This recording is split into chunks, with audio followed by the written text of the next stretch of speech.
بسم اللہ الرحمن الرحیم۔ السلام علیکم۔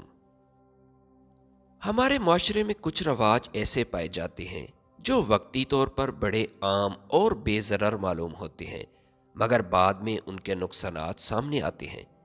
اسلام ایک سادہ اور آسان سا مذہب ہے جو لوگوں کے لیے آسانیاں فراہم کرتا ہے، لیکن اگر ہم اسلامی قوانین کو فالو نہیں کرتے تو یہ ہماری کوتاہی ہے۔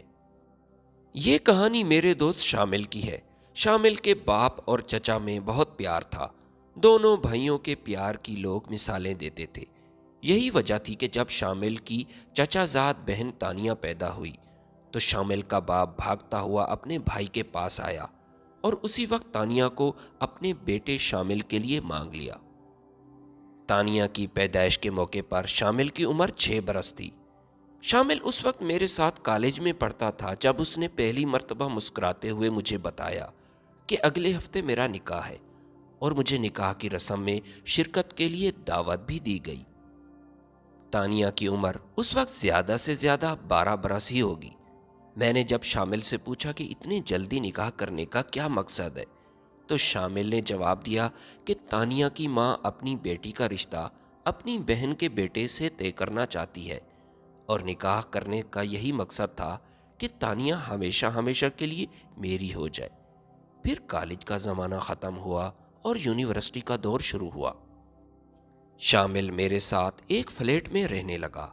ماسٹر کی تعلیم مکمل کرنے کے بعد ہم دونوں نے ایم فل کرنے کا منصوبہ بنایا، جبکہ اسی سال تانیہ میڈیکل کا امتحان پاس کر چکی تھی اور اس کا داخلہ شہر کے ایک مشہور میڈیکل کالج میں ہوا۔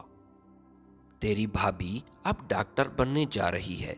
شامل کے یہ الفاظ مجھے ابھی تک یاد ہیں۔ میں نے ایک دن شامل سے کہا کہ تانیہ کے ساتھ تمہارے نکاح کو ہوئے ایک عرصہ بیت چکا ہے، اب اسے اپنے گھر لے آؤ۔ میڈیکل کالج میں لڑکے بھی ہوتے ہیں اور کل کو تانیہ کے گھر والوں کا ارادہ بدل بھی سکتا ہے۔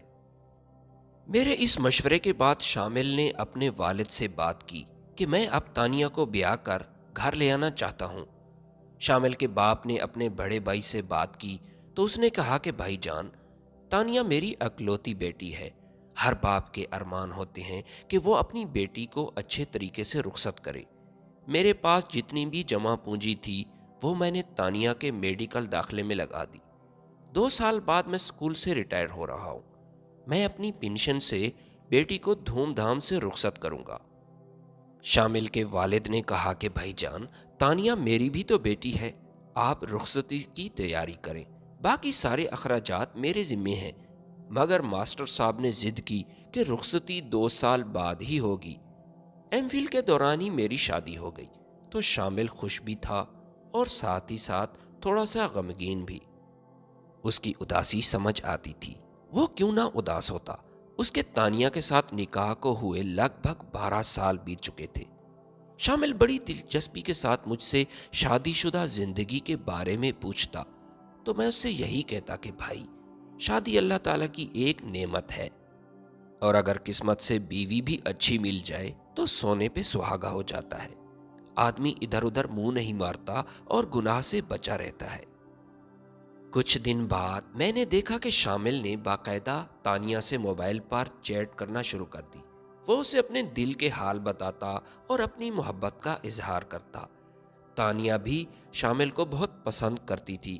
اب تو دونوں کی بات چیت بہت بڑھ چکی تھی اور شامل نے اس خواہش کا اظہار کیا کہ کسی پارک میں اکیلے میں مجھ سے ملو۔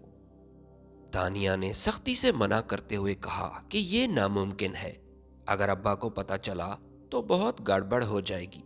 شامل نے فوراً کال کاٹ دی اور تانیہ سے ناراض ہو گیا۔ تانیہ نے کئی بار اسے کال کی مگر وہ کال پک نہیں کرتا تھا۔ آخر کار تانیہ نے شامل کو ایک میسج کیا جس کو پڑھ کر شامل خوشی سے پھول اٹھا۔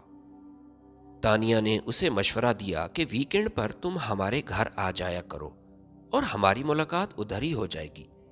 شامل ساس کے لیے کچھ تحفے تحائف لے کر ان کے گھر آ جاتا۔ ساس قیمتی تحائف دے کر خوش ہو جاتی اور ایک رات گھر ٹھہرنے کی دعوت دیتی۔ شامل کا تو یہی دلی مقصد تھا۔